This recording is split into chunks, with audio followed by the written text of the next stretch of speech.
Hey everyone, happy Thursday. Thank you for joining us today. Today I have a special guest, Jeremy. You're back in town. I'm back. Yeah, I'm glad to be back. We've got a really exciting special exclusive for you. So here at Harvey, we are super excited about our future and our growth, but we also take time to consider our past and our beginnings. So today for our live stream, we've got a pre-recorded interview discussion with our Bridge City founder, John Economaki, and the Harvey Industries owner, Jack.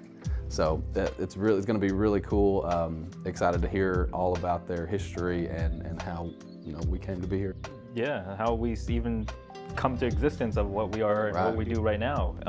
For anyone that's tuning into the stream for the first time, thank you for joining. I hope you enjoy this content. We do this stream every Thursday, and the purpose of the stream is to kind of educate, show people a little bit about woodworking and even the products that we showcase here at Harvey and Bridge City. For anyone who isn't aware or doesn't know, this Bridge City Tools started back in 1983, and this is our 40th year anniversary. So this is kind of the interview where you get to see or ask. We sent out an email to everyone asking, hey, what questions did you guys wanted to see? And here are some of the questions answered by the two owners. The guys, yeah. The guys who started the business, and this is going to be a treat. So I believe there's something else you wanted to kind of talk about. Right, yeah, and so after the interview, stay tuned till the end. We have some giveaways, two big giveaways. We've got a Bridge City HP8 and one of these Harvey backpacks. So we'll draw a name if you're still on the live at the end.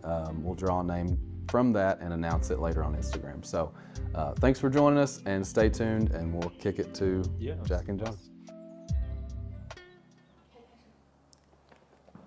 Okay, John, go ahead. What? We can talk to the customers. Hi, Bridge City people all over the world. Good to be here in Nanjing with my friend Jack. Hello, everybody, our customers, friends. I'm so glad to have this opportunity to communicate with you, answer your questions, and talk with my good friend John. I think most people already know John Economaki, but I still need John to do a little bit of introduction.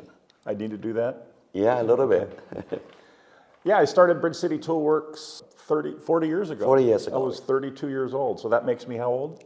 72. Never mind.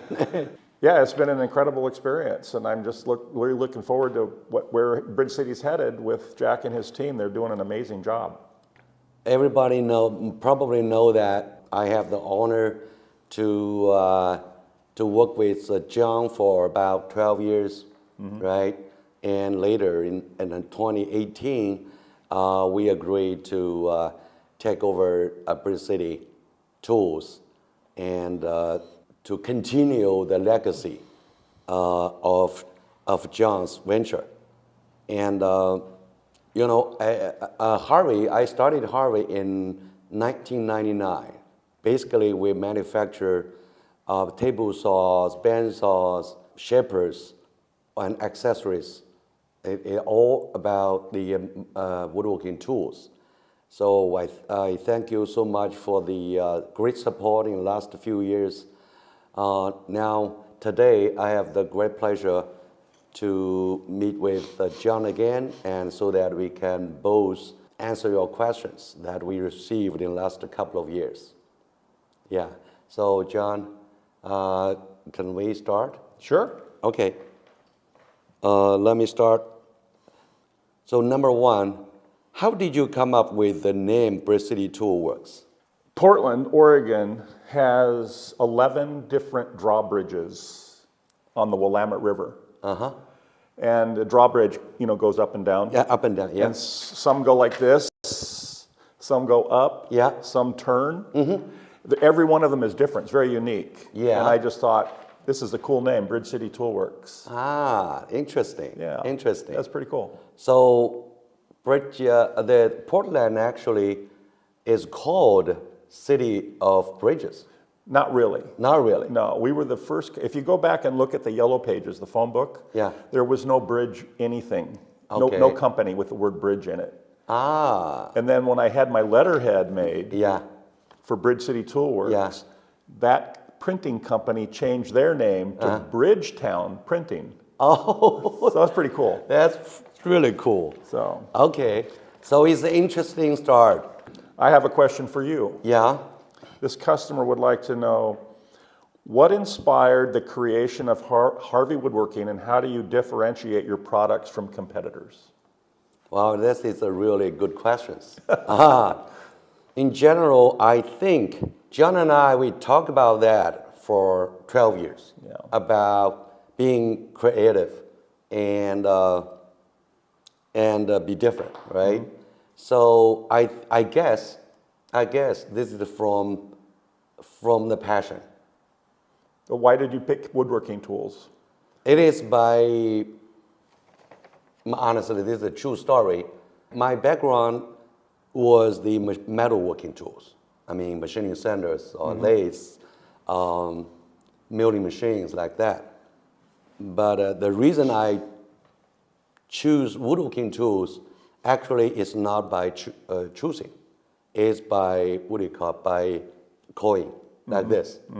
What do you call that? Flip a coin? Yeah, flip coins. At that time, the only reason was to start this company is try to make the best possible machines or products for the market to show that we are passionate about quality. Okay, but I have no idea about this woodworking tools. We had 3 categories to choose from. Number 1 is food machinery. Number 2 is textile machinery. Number 3 is woodworking machinery. Either of them, I don't know. So we use a flipping, the coins twice, and it come up with the woodworking tools. Of course, at that time I was totally too young to know how difficult it is. But that started, yeah. So I have a question regarding that. When you started Harvey, you didn't have Harvey branded tools in the early days, did you? No. You were OEM. OEM, yeah. What were some of the brands that you made, what companies did you make tools for? In about 15 years, we worked as the OEM manufacturer for, I don't know, maybe 20, 25 brands.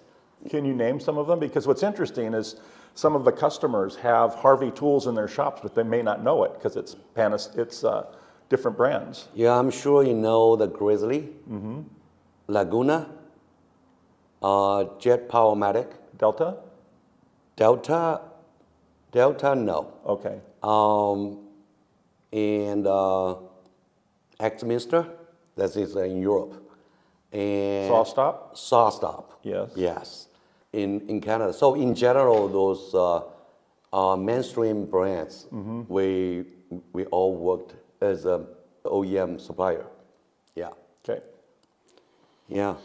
But later, later we started to use our brand name Harvey, try to to sell the machines for the global market with our own designs. So that was the about, I think, 10 years ago, something. How did you come up with the name Harvey? Well, this is Everyone asks me that. This is actually, John, you are inspired by the bridges of your city. I was actually, I'm not as smart as you. I choose the name from dictionary. From a dictionary? Yeah, dictionary. Actually, that was in California, 1998. 1 year before the company started, I started to get a name. And I look up the dictionary. Yeah. Which word is good one? And you found Harvey. Yeah. I found Harvey is funny. It's interesting. Yeah. Yeah. That's the name come from. Okay, great. Yeah. So John, let me ask you the second question. Okay. Yeah. Is orange your favorite color? Where did the color schemes for Bridge City Tool Works come from? I love orange. Okay. It's a cool color. Right. It's neither feminine nor masculine. so it appeals to both sexes, which I like. It has nothing really to do with tools. Yeah. And it goes with neutral colors like gray. And I just think it looks cool. So, and what's fun about colors is that, you know, when you're designing a tool, Yeah. most people don't think about what color should it be. And so then you can have some fun as a designer to just say, oh, this is going to look cool if I make this orange, or I make this black, or I make this red. Yeah. And so that's where that came from. So Yeah. it's just fun. It's an aspect of tool design that I like to pay attention to, is the color. Is the color. Yeah. But there is no specific logic. Well, there is a behind. little bit of logic. Okay. In a cluttered shop, you know, where there's sawdust and stuff all over, Yeah. you can see if the tool has a little orange in it, you'll spot it. As opposed to if it was just a neutral grayish color, you know, it could blend in and you might be hard to find. In a messy shop, which is Okay. the kind of shop I have. That makes sense. Yeah. Yeah. All right, I have a question for you. Yeah. Having taken over from a close friend, how did you ensure the core values and quality of Bridge City tools were preserved? That's a really good question. John and I, we talk about that for many years. Even now, we're still talking about core values of Bridge City. I agree with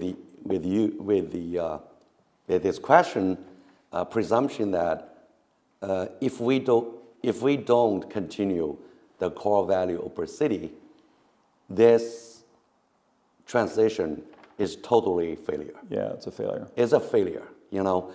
So we both believe that and confirm the core value of Bridge City, which was made and created by John, will be continued, and which is we conclude with you at least, not limited to, perfection, right? Innovation and fun. Do you agree? I agree. It's very philosophical, but this is what I really love, and that's the reason why I work with John. And so this is the fundamental agreement between us, which is the same core value. So yeah, we will continue. Of course, I don't know what happened when I die. Yeah. But our team, Harvey team, they really fascinated about this value, and they all excited to continue this value. Yeah. Cool. Yeah. Okay. Now I ask you the question. Can you share one of your most memorable experiences from the early days when you were hand making tools? The one memory that I have that I'll never forget, I was at a trade show in Atlanta, Georgia. Yeah. And of course I need to make sales, because Right. that's why I go there. I needed to make money. Yeah. And all of a sudden there were no people. And I thought, what the heck? And then I saw this guy with an earpiece in his ear. Yeah. And he looked like he was an FBI guy. And then all of a sudden, Jimmy Carter, President of the United States, ex-president, walked down the aisle. And so I got to talk with him for about 20 minutes. Right. Just the two of us. And after he left, the Secret Service guy, one of them, came over and asked me, what did you think about your talk with Mr. Carter? Yeah. And I said, it was fascinating, but he didn't buy anything. And he says, well, he doesn't buy things because people won't cash the check because it has his signature on it. And I said, well, go tell Mr. Carter, I'll cash the check. But that's one thing I remember. What did he say? I didn't talk to Mr. Carter specifically about the check. That was to the FBI guy. Oh, what about, what did he talk about? Yeah, yeah. Oh, it was about, he loved the tools. Okay. You know, he was just looking at all the display models we had and was very impressed, and it was really a cool thing, cool memory. He is a woodworker. Yes, it's pretty cool. That's a good memory. Yeah, fascinating. So, yeah. All right, you ready for another question? Yeah. Okay. Can you share your thoughts on the importance of maintaining craftsmanship and quality in today's era of mass production? Yeah, every question is a good question. First of all, in order to answer this question, first of all, we have to make a definition about craftsmanship Yes. and the mass production quality control. They are, they are not so clearly, divided. The modern technology, machining technology already, using scientific way to formalize the experience of the craftsmanship. When the old time, the very good artist or craftsman, they can make by hand make very nice finish. But now we are able to use scientific, quantitative way to measure how good it is. For example, the surface. What is the surface? It's shiny. We know the quality of. We have a digital indication about how shiny it is. Right. So yeah, it's a very good question. In general, we are learned that modern technology learned from the old traditional craftsman tradition, but using digital way to do it. So that will be consistent, because by person it varies from one to one. But in a modern production, we use the technology. But nevertheless, we still have hand work. Correct. The fine handwork after production. For example, some polish work. Right. Some deburring, and one by one, and also checking. We 100% checking about quality. Right. Accuracy. Yeah. I look at it like a chef. A good chef will always use the very best ingredients. Yes. And he'll develop his skills so that he can make a presentation on the plate that's not only delicious, but it's also beautiful. Beautiful, yes. And I think that's kind of how I like to approach things. It has to look good. It obviously has to work. What about this? The biggest inspiration to Harvey is you insist this proposition about aesthetics, about the tools. I happen to love this, but he is the first person in our industry to clearly, make this proposition, advocate this value as a value. But before we only not so clear, hey, we love this is beautiful, but you insist and do it and to the extreme. Yeah. So now you can see that a Harvey's product now get inspired and influenced. You can see that. So that's why we have so good matching two brand names. Yeah, so I actually got a letter from a customer regarding your miter gauge. Okay. And they asked me, when did I design that for Harvey? But I didn't design it. Your team did. But it's beautiful. It's cool looking. Yeah. And it's functional, which is fun. I don't know how to say, you are kind of designed it. See, so yeah. Okay, John, let me ask you another question. Okay. How have the tools evolved over the past 40 years, particularly in terms of design and functionality? Oh, that's a good question. Yeah. Well, in the old days, we used to make tools with rosewood and brass because they looked so beautiful together. Yeah. But then rosewood got put on the CITES list, which is, it's illegal unless you have a receipt that it was purchased in like 1965, which nobody has. So you can't even sell those tools anymore because you'll get in trouble. So then I evolved into using form and color in the tools. The function always is the same. If it's a square, for example, it needs to be at 90 degrees. But in terms of the appearance. I just want it to look cool and have fun, you know. And then one of the things, when I first did the tri-square that has the orange insert in the middle, I stuck my finger in there, and that little orange thing has a function. Yeah. If the tool ever has to be taken apart, it's actually a flange. We have a special tool that allows us to separate the two halves of the handle that are pinned together with index pins. Right. And so, you know, you need some clearance for that to move. Yeah. And the number one complaint is, oh, I spent a lot of money on this square and it rattles. And I said, I like that. I like being an adult and I have my rattle. Yeah. You know, so, and then the evolution is just, you know, for example, I had the idea one day of, I wonder if I could take my Japanese saw and put it in a vise and cut a really tiny little piece of wood. Right. I had to cut a little tiny piece of wood. I don't remember what I was doing, but it had to be, it was really little. And I knew I couldn't use my fingers on a table saw. So I had no way of really holding it. And so I thought, well, geez, if I could just go like that. And it worked so well. I was like, what?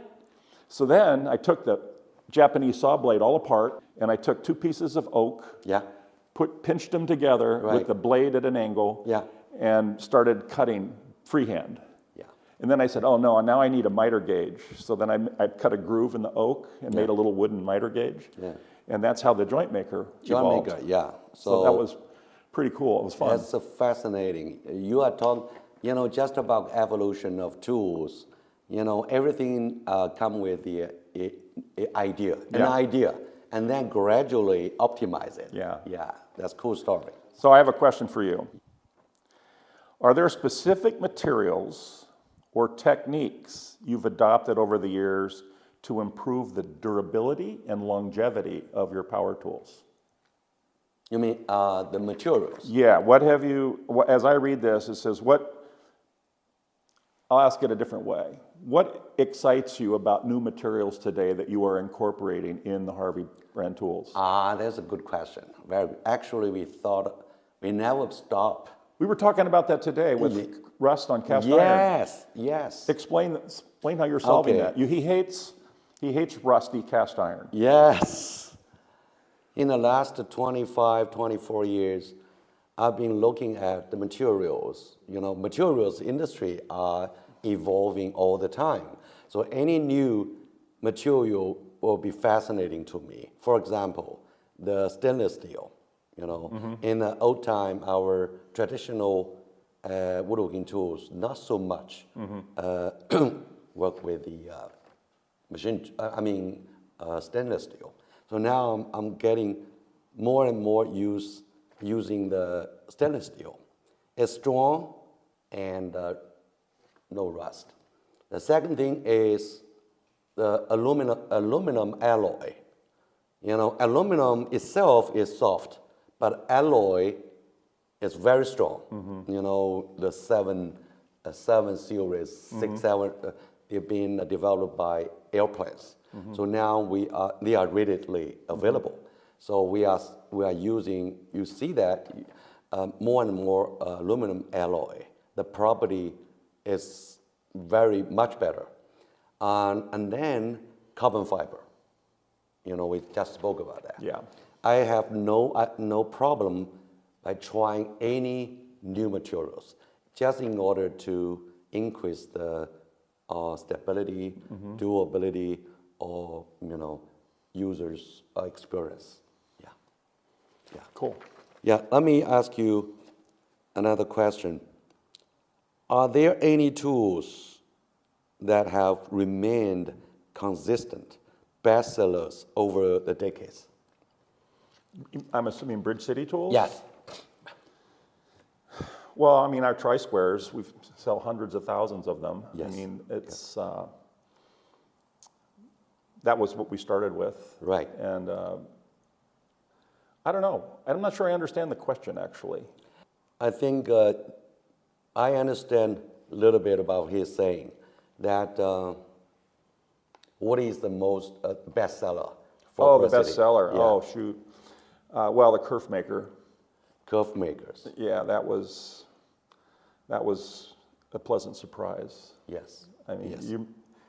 I don't know. I know you've made a lot of them, but I would like to make a little bit addition to John's answer, because in the last 4 or 5 years, we found every single tools John designed are bestseller.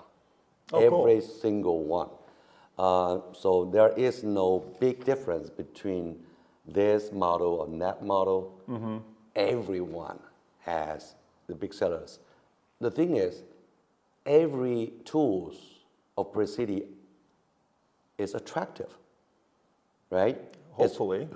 Yeah, it is very attractive to the customer. So I heard the customer tell us, and when you see attractive things, of course, perfectly functional. Yeah. And then people will love it and will purchase it. That's fun. Yeah, but of course, we provide many ways for customers who love the tools be able to buy it. Mm-hmm. You know, this is our opportunity. Our mission to try our best to make as many as possible customer accessible to the tools. Cool. Yeah. All right, I have a question for you. Yeah. In what ways have you employed modern technology in the traditional tool-making process to enhance the quality and precision of your tools? Yeah. Why don't you just explain, for example, how you balance a shaper spindle? Because I think that's fascinating. Right. The modern, compared to the technology about maybe 40 years ago, 30 years ago, we are now using totally different technology, which is modern. For example, everything now is CNC machined, you know, milled, and the ground, CNC ground. There is no the traditional tools. I mean the processing tools anymore, and every surface treatment is not painting anymore. Painting is pollution. Yeah.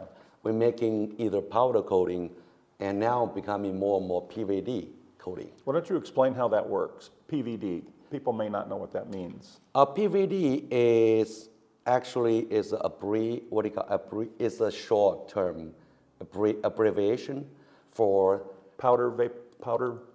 for physical vaporized deposition. Yes. So that's the PVD stands for. But the idea is this process is not so old, it's pretty new. Every Apple cellophones, the case, you know, the box, is PVD. Different color. Yeah. This started from the artificial teeth, right? And what do you call it? Glasses. Yeah. And jewelries, which in order to increase the durability, it looks beautiful. But now later, it's becoming more and more applied to other areas. So we are the first company in the woodworking industry to use this PVD process for our tin-coated table, right? That was the idea 10 years ago, and later we apply it. So now we more and more use this technology to eliminate possible pollution, because physical PVD does not pollute. It's not chemical. It's physical. Okay, it's atoms. You know, it's level of atoms. So it's a vaporized material becoming atom. So as I understand it, the product goes in a container. Yeah. And the material that's going to be deposited on the surface of the tool is deposited in the form of a vapor. Right. And so it's just a few atoms thick. Probably starting from 5 micron, the thickness. And then the bonding is extremely hard because it's atom. Right. Yeah, it's atom. Yeah, in general, we cannot use this long time to explain it, but in general, it's make it simple is using the electricity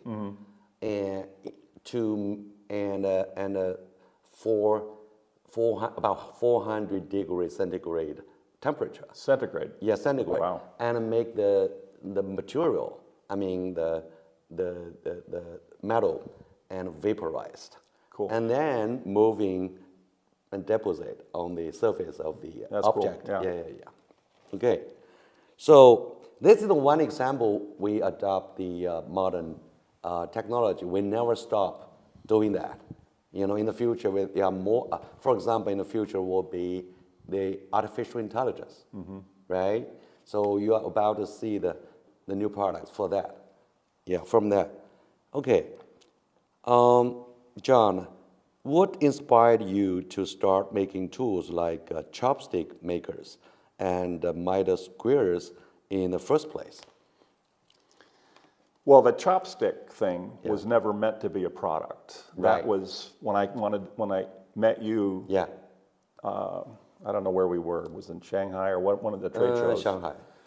And I told you over the phone that I would create something that we could do in your booth that people would. Yep. And so I made 4 little sample chopstick stations. And if you remember, in the first half hour, 2 of them were stolen. Right. And I remember talking to you. We were just talking, and the bench and the people were making chopsticks over there, and then your eyes went like this. And I turned around, and there was a line of about, 200 people that were going to make chopsticks. Yeah. And I said, I think this is $1 million product. And you said, I think you're right. Let's do it. It's weird, but exciting. It's very weird. In general, John by then, he couldn't, he doesn't know how to use chopstick. Yeah, exactly. So that's inspiration, and it's a great story. Yeah, and so then in terms of miter squares and whatnot, a miter square, for example, is a very simple joint. The problem is there's 8 of them in a frame. So if you have, say, 1,000th or 2,000th error in that joint, you have to take that times 8. So 3 of the joints will go together perfect, and all the error will manifest itself in the last joint, and you'll have a 16,000th of an inch gap, which is darn big. Right.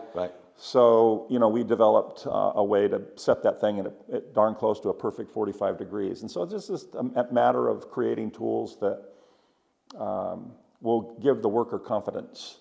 Okay. And so you make an investment in a good layout tool. You're making an investment in yourself, which is what it's really all about. In this, I don't like waste. And so, if a woodworker is making a miter joint and they're not 45 degrees, it's just not that much fun. Exactly. It's really, again, I think this is the manifest of the John's City's core value. Taking care of the woodworker's work and make it perfect. That's Okay, here's a good question for you. Yeah. What do you believe is the most innovative tool or product Harvey has released so far? And why do you think that? Maybe the big eye? No, I think number 1 would be gyro. Oh, that gyro, yeah. Gyro is a fascinating invention. We spent about... It's a dust collection system for those who haven't gyro air dust collection system, or we call it a dust processor. You know that. This you are the first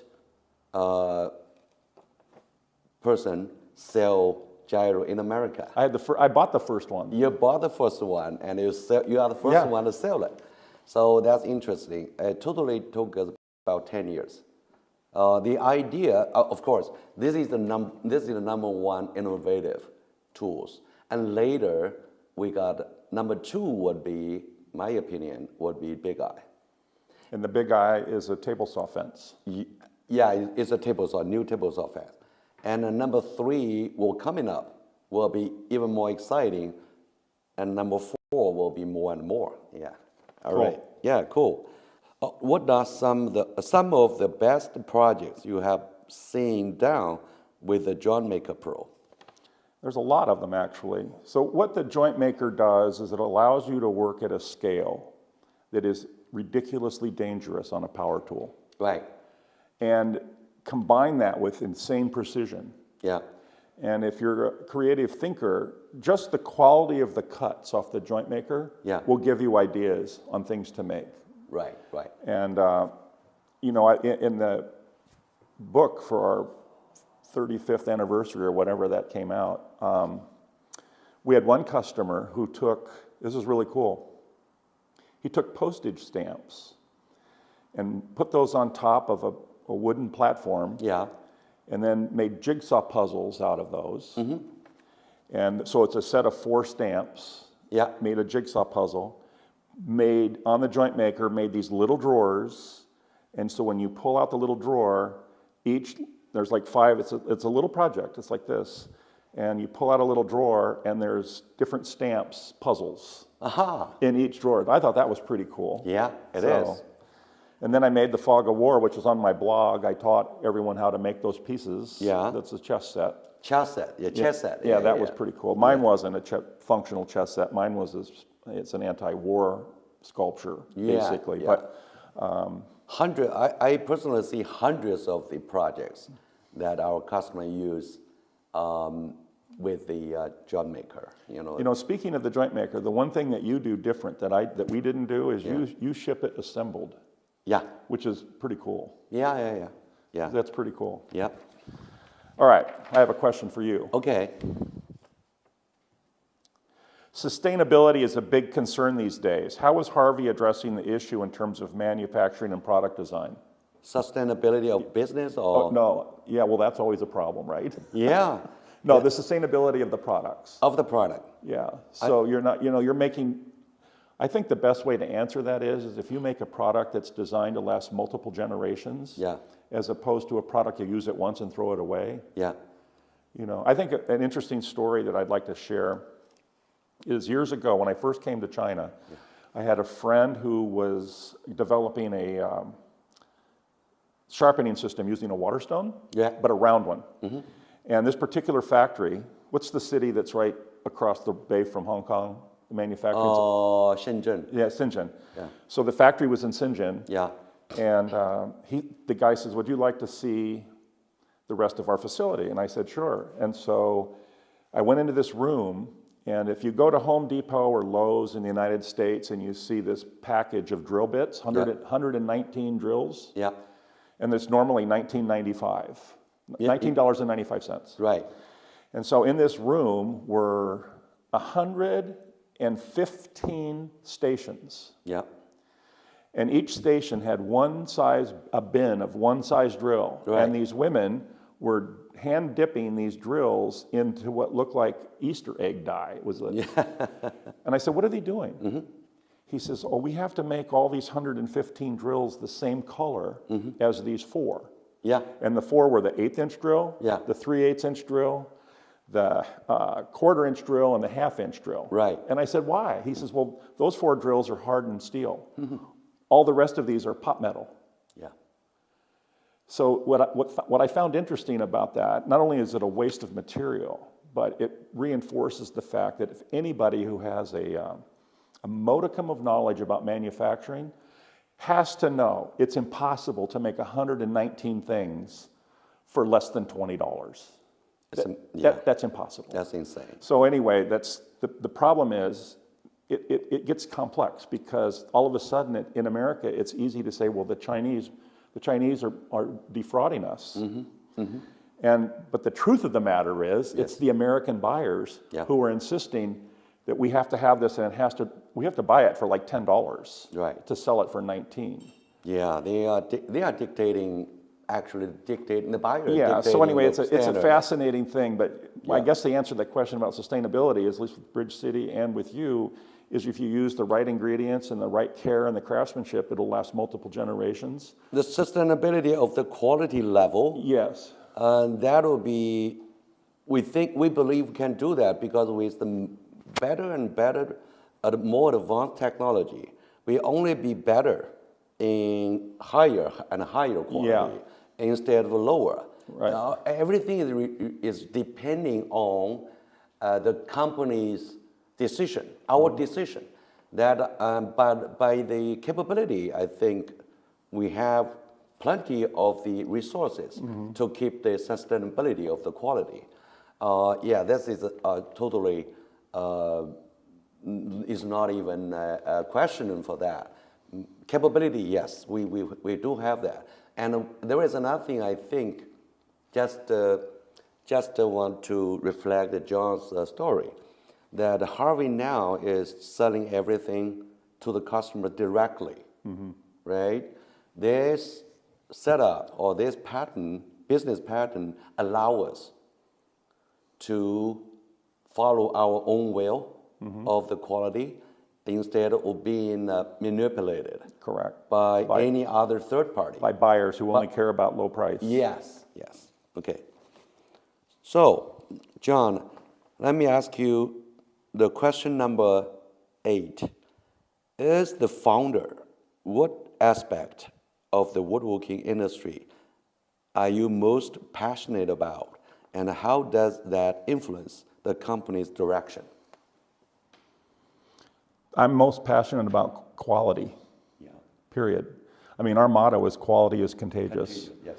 And you know, we were the first company that sold a tri-square that had a certificate inside that told you exactly how much it was off. Yeah. Which was really cool because, you know, we had a limit of 2/1000ths of an inch over the length of the blade. Yeah. So if I made a little square, Yeah. you know, just like this, Yeah. it would be 2/1000ths error maximum allowable. Right. But as our squares got bigger, we kept the 2/1000ths. So we're one of the few companies that as the square gets bigger, it gets more accurate. Yeah. Which is interesting. And then I like tools that make me feel good when I use them. That I like the aesthetic, you know, I like the way it feels. You know, it makes me want to make things, and it makes me want to make things that are at the same level that that tool is. Your specific passion, my translation would be highest possible quality and great experience. Yeah. Aesthetics. Yeah. You know, the combination is not easy. But it's also too, you know, it's not like, oh, I want to put diamonds in the handle. Not something stupid like that. It's just simple, graceful forms, the right color combinations. Yes. Yeah. It's a passion, of course. John is talented to make this happen. Yeah. You know, you need a passion and talent to make everything happen. Yeah. Yes. Yeah. All right, Mr. Jack, here's a question for you. How do you balance the fine line between making affordable tools and at the same time making sure the quality is high? This is extremely good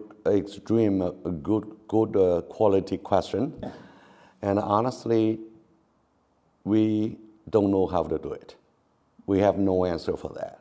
But what we do is we keep the highest possible quality and prepare for bankruptcy. I know that. You know that. You are doing the same exactly. thing. You know, you cannot really balance the both. The both one, you have to compromise. Yeah. So without compromise with the quality, we have to be rational enough to be ready for bankruptcy. We are so lucky. We are almost close to bankruptcy so many times, but not yet. Okay, so, good. Yeah. Okay. Number 9, John. Woodworking is a creative field. How do you foster creativity and innovation within the company, both for employees and customers? Well, that's a great question because hiring the right people is the key. Yeah. You know, you have to have people who buy into the philosophy of the business and get excited about it. And you know, we talked about this at dinner last night. Yeah. You get letters all the time from customers. Right. And I asked you, when's the last time you wrote a letter to a company because you were so happy with the product? And you said, never. Never. And we went around the room and everyone said, never. Yeah. So that tells you that when you get letters like that, that you're moving people, and it's really cool. Yeah. And it's really cool. So part of that is just assembling the right team, and then when things go wrong, because things always do go wrong, is making sure that it's fixed as fast as possible, and that the customer is happy, and so that, because you know this business, your business, relies on repeat business from the same customers. It's Exactly. not a one-time sale. Exactly. I guess, John, this customer's question, I would like to add a little bit.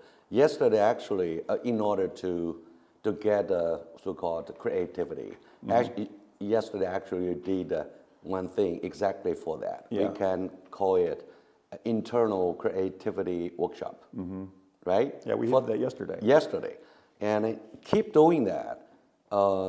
Education with the employees, and also create a culture for everybody in the company to be creative thinking. Ideas, we talked about exactly. mountains of ideas.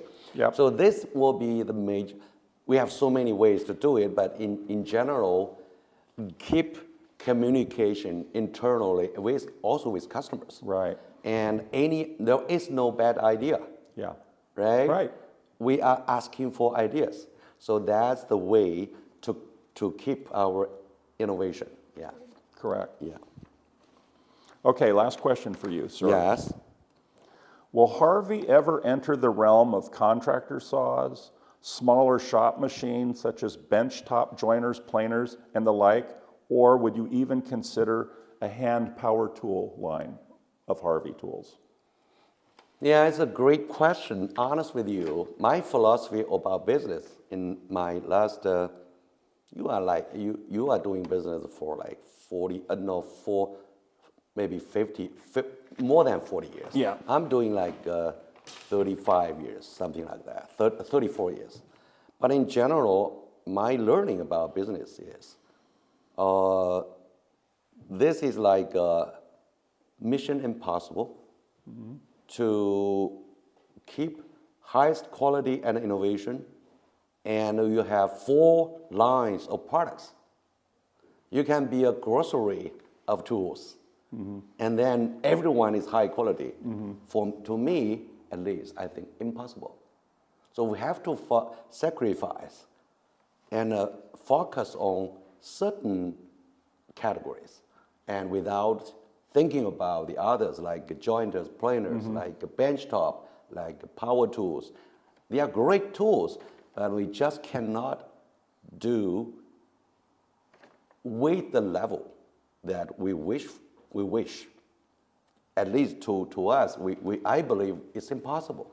So we will probably gradually approach 1 or 2. We spoke of that yesterday. Yeah. Probably will be a surprise for the Right, that's going to be pretty cool too. Yeah, but we're not going to systematically going. You don't have a master plan, in other words. No. You're just whatever excites you at the moment. Exactly. You're going to pursue that to the best of your ability. Yeah. And then get that into production and then dream up something else to make. We have a slogan, internal consensus within everybody. It says, if this thing is not creative, is not cool, doesn't look good, forget about it. Yeah, so that's the, okay, but thank you for the question. Yeah, you're welcome. So number 10, the final question I have for you. Bridge City Tools has a long history of crafting beautiful high-end tools. What drove you to create tools that are as much a work of art as they are functional? That's just my personal taste. I love beautiful things. And I can't stand tools that are so pragmatic, so simple. Like, for example, a machinist square. Yeah. Okay, it's just a steel handle with a steel blade. Right. There's nothing wrong with it, and they're dead accurate. Yes. And it's a perfect solution for a machine shop. Right. Where everything is covered in oil. Right. Because in a wood shop, you take a machinist square, and as soon as your fingerprints etch it in, it turns black, and it becomes. And then what happens when a tool loses its aesthetic appeal? It invites abuse. Yeah. In other words, you're not going to take a Bridge City tool and throw it in your toolbox like this. And some people do this. That tool says, no. It's like, hey, don't do this to me. So I just happen to like tools that inspire me. Yeah, exactly. So, I mean, this is the, what do you call this, uniqueness of Bridge City. Yeah, and it's like watches. I mean, some people, I'm not a watch guy, but there's all kinds of cool watchmakers. Yeah. There's people who make really nice pins, for example, that are beautiful. They're fun to hold. And we were one of the first companies that took those aesthetic philosophies to woodworking hand tools. Yeah. Now there's plenty of really beautiful woodworking hand tools, but they're one-offs. They're made by one guy who was inspired to make a really cool whatever, and those things are in museums, but they were never put into production. And that's the difference. Is we said, can we do this on a production basis? Yeah. And that what was cool. I would like to add a little bit about the answer by what I know you, because I know you. I think basically is a personal preference or genetic. You have a personal taste about whatever tools are. So this generates ideas about the Bridge City tools. But on the other hand, in a rational way, I would like to make why it can be. It's been 30, 40 years, been so many customers like it, right? Mm-hmm. I think we have a justification for that. I mean, value for that. I think, might be wrong, but we can share that most of the tools existing in the market, as you said, machinists, squares like that, they are too much functionality focused. It is nothing wrong with that. Right. But there is one factor not so many people really think, which is extremely important. It is they are used by human. Yeah. They are not used by robots. So human needs feel, right? Mm-hmm. Good feel, good looking. That's a human thing. Well, here's what happens. Yeah. A beautifully made tool, or any product for that matter, Right. it will modify your behavior. Here's a perfect example. Yeah. Let's say your daughter's getting married, and you put on a tuxedo, Yeah. and you're going out to the car, Right. and you notice that there's oil on the driveway coming from your car. Mm-hmm. If you didn't have that tuxedo on, you probably would get down on your hands and knees and see where the oil's coming from, right? Yeah, exactly. But the tuxedo is modifying your behavior. Mm-hmm. It's changing how you process your behavior. Right. And so the same thing with a tool. You just don't. A really good tool invites care. Yeah. And it's just a win-win thing. I totally agree that behavior modifier. Mm-hmm. Yeah, it can help that tuxedo thing. Yeah, exactly. Now, the other thing I would like to add about the quality that I think is important, how does a woodworker know he's doing good work? In other words, because most of the time they're self-taught. Yeah. Okay, and so they read in books and they see pictures and whatnot, but here they are in their own shop working, and they really don't have a sense of when they should really slow down and do something really, really careful. Mm-hmm. And so by providing a tool that's well-made and beautiful, they have an example of craftsmanship in their hand. I agree. See? I agree. Make a perfect point. Yeah. But in general, John and I are really gratitude. He is gratitude for 40 years. I gratitude for 35 years for all the customers that they happen to like our tools. Mm-hmm. And we'll continue to do our best to be innovative, to be perfectionist, in the future. Yeah. Cool. Cool. All right, thank you. So Jack, these are questions from customers who would like answers from both of us. Great. Okay? Great. And I'll start with this question. Okay. How has the transition been from the days of John making tools to now Harvey making Bridge City tools? You answer or me answer? We'll both talk. I'll just explain. First of all, I think it's interesting how our deal unfolded. Right. And I don't think people realize this, but I had a licensing agreement with Harvey Industries to make Bridge City tools for China and Europe. And then I had two key people. Some of you that are Bridge City fans know Consuelo. She ran all of our marketing department, and Michael, who did a lot of our R&D and all the engineering work. They both made life-changing transitions within 48 hours. Consuelo was going to have her third baby, and Michael got a really cool job offer, and he wanted to move away from Portland. And so two key people, and at that point, I had been doing Bridge City for 35 years, and I just decided that I didn't want to do it anymore. So I called my lawyer to find out, how do I undo my business? Because I never planned on selling it. Because I just figured, who would buy it? You know? Right. And then I meant, I gotta call Jack and tell him that our licensing agreement is going to end. Because my lawyer said I couldn't dissolve my corporation with an open-ended agreement like that. Right. So I called you and I said, Jack, I have bad news, as you know. I'm going to close Bridge City. And you said, what? Remember? And you go, no, don't do that. I want to buy your company, but I don't have any money. I said, okay, cool, let's do it. No, you say that, I know. I said, I know. So anyway, that's how the relationship with Bridge City and Harvey unfolded. And anyway. The cool thing for me, though, is, and this is also important, I didn't know I wanted to do the licensing agreement at first because I didn't want our quality. I was unsure. And so our deal was this: if I get one complaint, remember I said if I get one complaint about quality from Europe or China, the deal is over. Because I don't need that hassle in my life.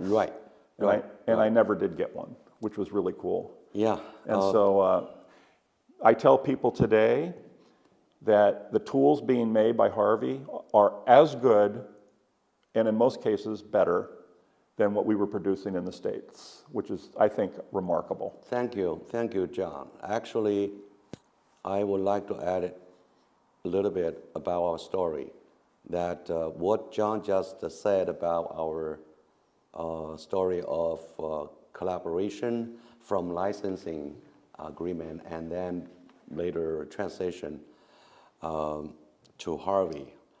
That is true, and honestly is not a typical. It's not a typical way of doing that in a business world. So it's happened to be a little bit of very unique. Secondly, both of us are concerned. Actually, we are passionate about doing that, but we are concerned. The only concern is about quality, because as this question asked, that we don't know. We don't know how we could continue the legacy of the quality standard. But, I think we cannot prove that. So we have to try it. So that's the starting of the venture of Bridge City Tools, keeping in mind that if I screw up or we screw up the quality of Bridge City Tools, we are done. You're going to screw up the whole company. Yeah, we are done. So it's highly risky, but we are passionate to do it. You know what else is cool that I think people might find interesting about our deal is we did it without lawyers. No. It was just two guys. Handshake. And a handshake. Yeah, it was pretty neat. Yeah, this is also highly risky, but it worked very well. Yeah. All right, here's a question for both of us again. Will you be, there's actually two that are the same. Will you be expanding the Bridge City tool lineup?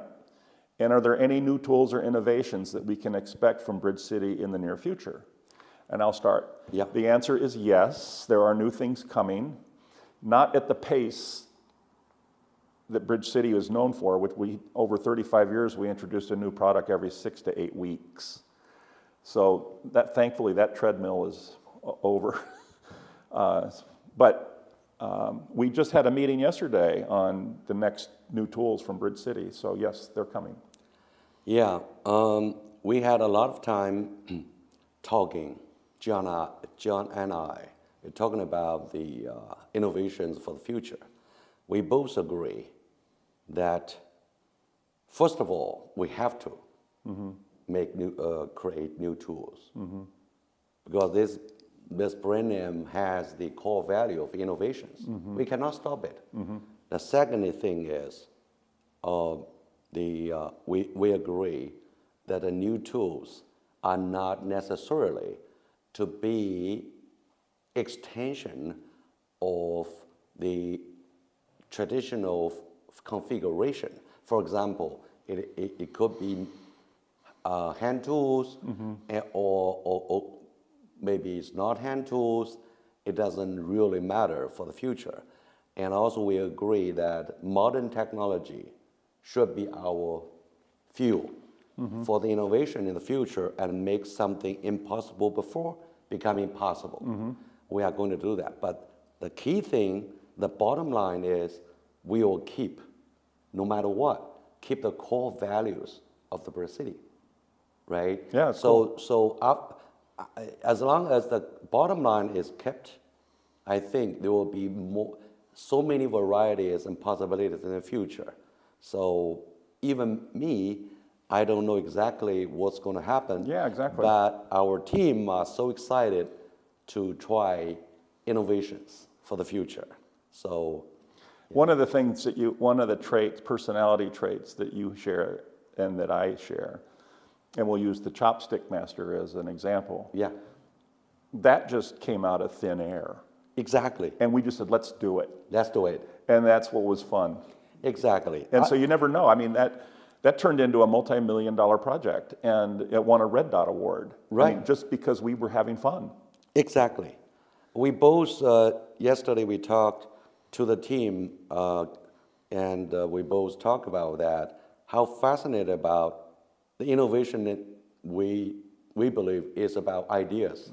But you cannot control ideas by science, right? Ideas is all over the place. So any ideas can possibly generate something that we never thought before. So that's innovation all about. There is no systematic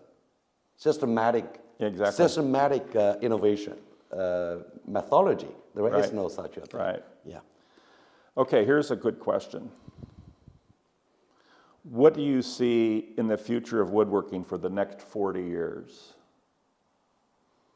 You to answer? I'll answer that. Yeah. You know, it's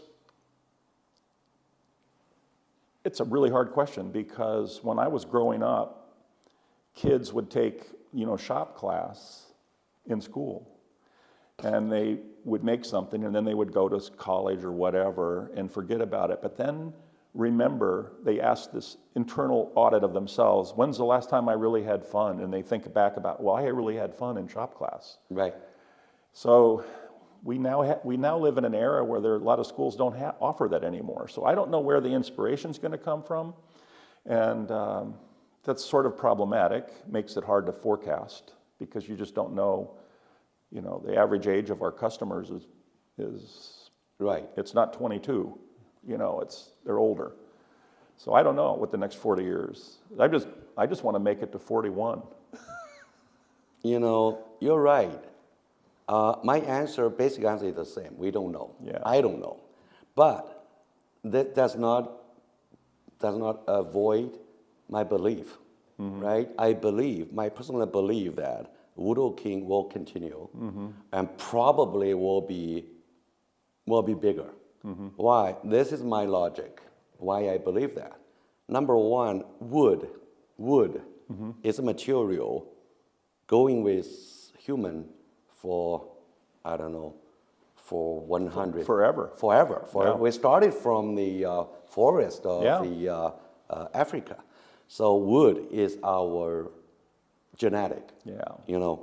So this is material. You cannot make artificial wood. Right. That is really feel good by humans. The chairs we are sitting is wood. Yeah. So the material itself is fun. It's our, we have connections. The number two, I believe humans are born makers. We are making things. By making things, we get reward of enjoyment and pleasure. So no matter what you making food, making furniture, making whatever airplane. So making things is instinct of our human. So woodworking happened to be good material, and also is easy compared to making airplanes. Is easier, accessible for normal people. So that's what I believe. However, from we spoke about that. From what we look at the tools that we are currently using in the global market right now, there are so much room to improve in order to make the woodworking more enjoyable, easier, and safer. That is also rely on the providers of tools to make this industry, more healthy or bigger. So it's interactive. This is why I believe. That's good. Yeah. Okay, last question. Yeah. And you can answer this first. Okay. If you and I arm wrestled, who would win? I don't know. Good answer. It really depends. I'm not going to answer it. It depends on if John, honestly, normally, if it's normal, two jacks cannot beat you. But if you are drunk, I can beat you like Okay, easy. good. Yeah, right. Yeah. All right. Right. Well, I hope that our little talk today was enlightening, and I'd like to sincerely thank everybody for your support with Bridge City and Harvey moving forward, and particularly looking backwards. I have an amazing life, and it's not even possible without your support. So I'm very, very grateful. Thank you. Thank you also from Jack, and as John said, I also feel life's beautiful, but without your support and interaction, my life will be boring. So now I'm every day excited because of your support. You make Harvey survive. So thank you so much. A lot of gratitude. Yeah, thank you. Great. Yeah, great. All right, thank you. Yep. Okay.